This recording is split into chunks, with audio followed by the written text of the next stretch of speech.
আজকে অফিস থেকে বাড়ি ফেরার পর লবঙ্গ বলল ক্লাবে যাবে বন্ধুদের সাথে আড্ডা দিতে, কিন্তু আমার পেয়েছিল খুব খিদে। আমি ওকে বললাম আমাকে কোথাও খেতে নিয়ে চলো, এখন আড্ডা দিতে যেতে হবে না। এটা শুনেই ও তখন বলল ঠিক আছে, আজকে আর বাইরে যাব না, বাড়িতেই লিট্টি চোখা বানাবো। তারপর আর কি, মা লিট্টি বানাতে যা যা লাগবে সব বের করে দিল।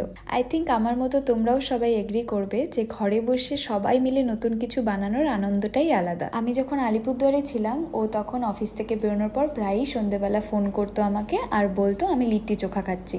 আমি তখন ওকে বলতাম আমাকেও খাওয়াস তো একদিন।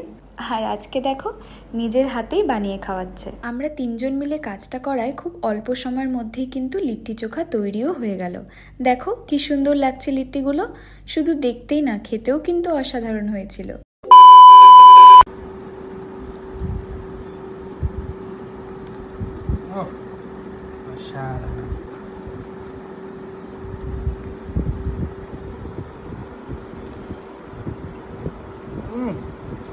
সেই হচ্ছে সেই।